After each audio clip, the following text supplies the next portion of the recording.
you were with the Angels for 31 years, left, now you're back. Do you feel you have to prove yourself at all? Does the Cubs' success make it easier or harder for you?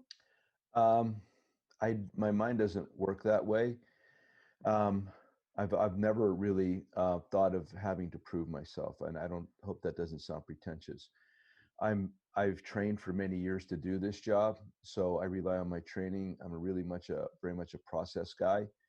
I've used the phrase "the process is fearless" because I believe the process lacks emotion. So if you go out there and do what you've been trained to do, um, and your preparation is good, then there's no reason to be worried or skeptical. I actually gain a lot of confidence from that. So the difference would be that I've had the opportunity to put these ideas to test in the past. So if anything, I have more confidence in them. Okay, great. Mhm. How do you manage the high expectations that are facing you as the leader of this team? Um, Again, I love it. I think I want all of our guys to embrace the word expectations and pressure. I mean, that's why do it? Why Hmm. do it if that wasn't attached to it? There'd be no lure to it. There'd be no that would lack a lot of excitement. So I've always preached that to my teams. If you ever hear the word expectation or the word pressure, please run towards it. Oh, that's good to know. Um, you've faced a lot of doubt and criticism over the years. I mean, it's Mm. baseball. I guess that's normal. Yeah. What has success taught you that gets you through those periods of time? Well, I mean, a lot of times you have to consider whomever's firing the slings and arrows. So I don't put a lot of concern with that. Again, if you've done it, I've done it for a while. I have a lot of confidence in what I do and how I do it. So you're right. I mean, it's just a part of the job. If you can't accept that or deal with that, then you should do something else. We're in the entertainment business, and fans need to be able to say what they want. Writers have to write what they have to write because it's all part of the circle, and all of this contributes to greater interest. So I believe in all this stuff being necessary. Of course, I don't always agree with what's written, but at the moment you start trying to over explain yourself, then it sounds like you're making excuses. So I choose not to go there. So it's part of the cycle. It's bar room. It's a kind of a bar room, sitting at the bar on a stool with a nice, frosty glass of beer in front of you and having a discussion.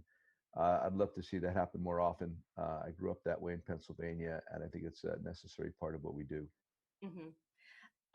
Is there any particular lesson that or thing that's occurred that when you're in those really deep moments of perhaps of a losing streak or just a lot of doubters that you really turn to and even if it's faith or just a lesson that helps you get through that?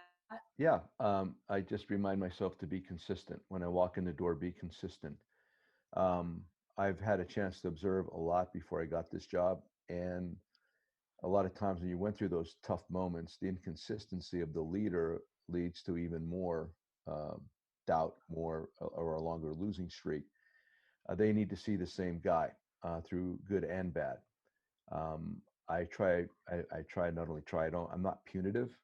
If I get upset, it's primarily because it's an obvious lack of caring on the part of the player, which is rare. It's hard to criticize hard. Be careful when you criticize hard because that's the one time a player could really come back at you because we don't know what it's like to be in somebody else's skin. But you can be critical of performance because that's obvious. Hmm. So these are the kind of things. If I have to be um, go in that direction, I will. And last point, you should praise publicly and criticize privately to really maintain the trust factor that's necessary. Great. um, a lot's been said and written about your unique leadership style and having mottos every year for the team, but this is a year and a season unlike any other. How has the COVID-19 pandemic challenged you as a leader? Have you had to change your approach at all? No, not at all. I mean, it actually feeds into it a bit. We started out in the real spring training in February, March. Um, it came to my mind an identity wall, which I think would be useful in any business industry, newspaper, whatever, TV station, You walk in urban style art on the wall are the things that are most important to you as a group. So every time a worker employee walks by the wall, they're reminded this is what's important to us. So this spring training, the word was engaged. That was our centerpiece, meaning just for the players to stay engaged in all components of the game, whether it's getting signs, being accountable to their actions, whatever it might be, engaged. Believe it and you'll see it as another one.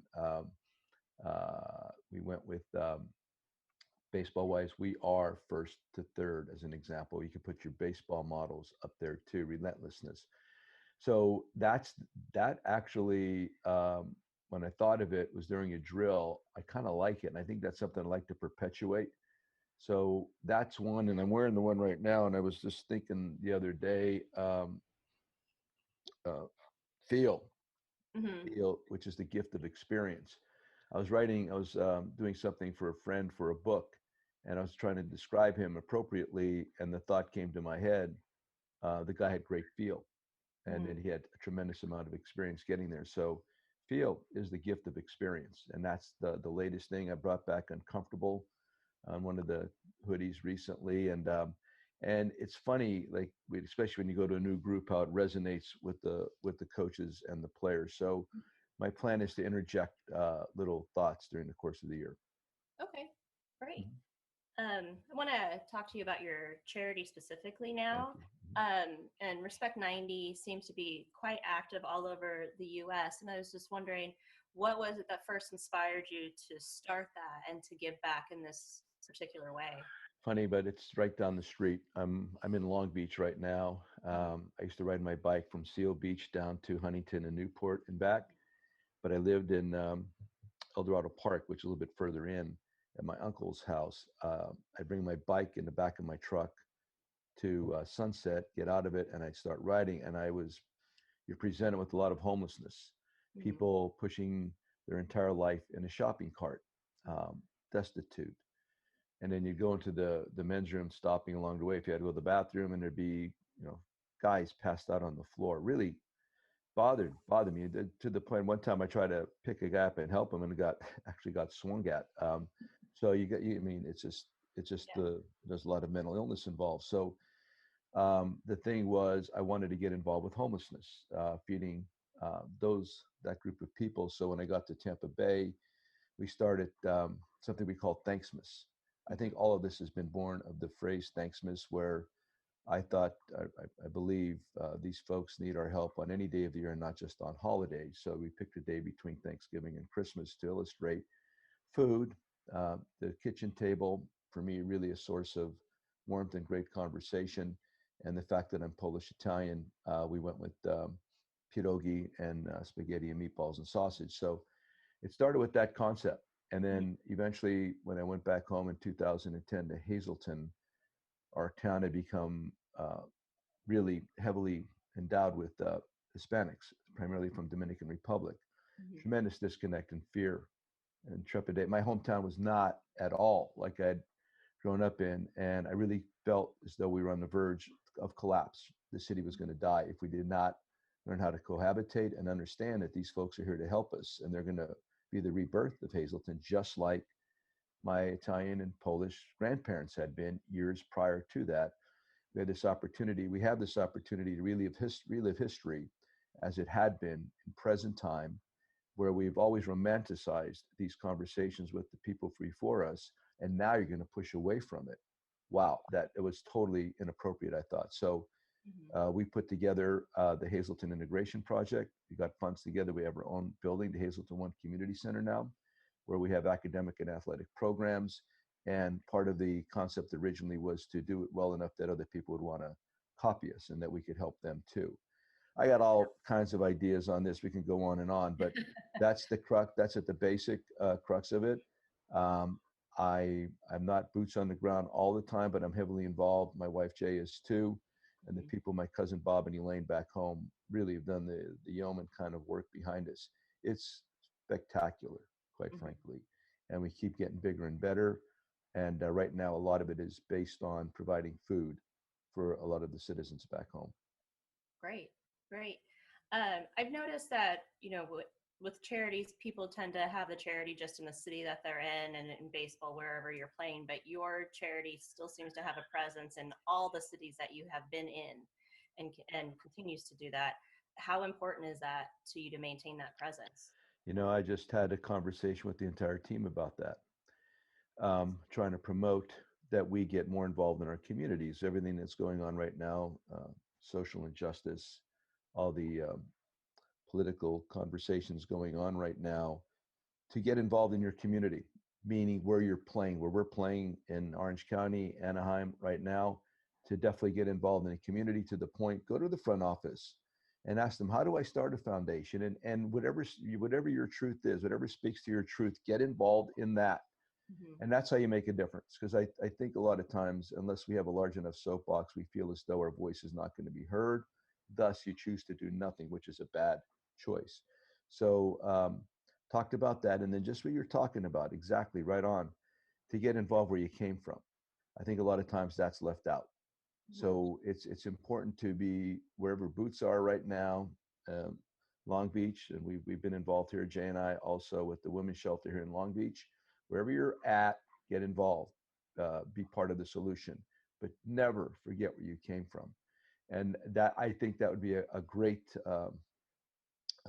project to undertake nationally, is Mm-hmm. to really promote, regardless of where you're at, don't forget where you came from, and help that area too. After all, I would not be sitting here talking to you right now if it wasn't for my parents, the family I grew up with, the mentors, the teachers, the coaches, the nuns that I was raised by in Hazleton. And that's why it was so important to me to get back there, to bring it back, hopefully bring it back. And it's coming back together. Great. And you mentioned the nuns that you grew up Yeah. with, and I've noticed that Respect 90 gives a lot towards faith-based groups. And is that intentional? How do you approach faith in your work and in your charity?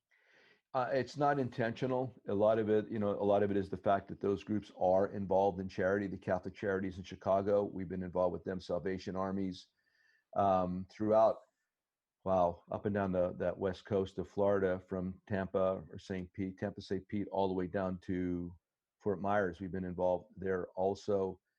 What do you hope the legacy is of Respect 90, or what would you like it to see happen with it? That we made a difference, that we might have been a little bit ahead of our time, regarding what the work we're trying to do with Black Lives Matter. What we've done there is really pertinent. There's not many blacks in our hometown, if any, but it's primarily Hispanic. And again, the argument could be made that it's a very similar circumstance. So we've been ahead of that, and providing respect, dignity, and help, for these people back there. And listen, my first roommate in professional baseball was Dickie Thon. Richard was from Puerto Rico, and Richard and I still stay in touch. Some of my best friends are Hispanic. So when it turned out that we had this influx in Hazleton, it was just a natural reaction on my part to want to do something like this. So that we made a difference, that we were a little bit ahead of the curve, I think, when it comes to this kind of stuff. And the next point that I'd love is that we've helped others create the same kind of program in their cities. I've had this vision that I'd love to see universities, colleges, there's so many in our country, to provide these kind of facilities, community centers in each city, and provide um, credit works. It could be part of the curriculum somehow, where kids, students, get involved in the community where they're at right now. And I really believe this. There's an elitist component sometimes to some schools regarding where it's located compared to maybe the rest of the city, and that would break down that barrier immediately. I know that. I've lived it, and I went to Lafayette. We unfortunately felt that way back in the 70s, and now obviously it's become more obvious to me why it was so wrong. So let's get the kids involved. I'm all for the kids, man. Get them involved. Get more of these centers up and running, and give them credit for studying and also getting involved in the running of the place. I think that'd be kind of interesting.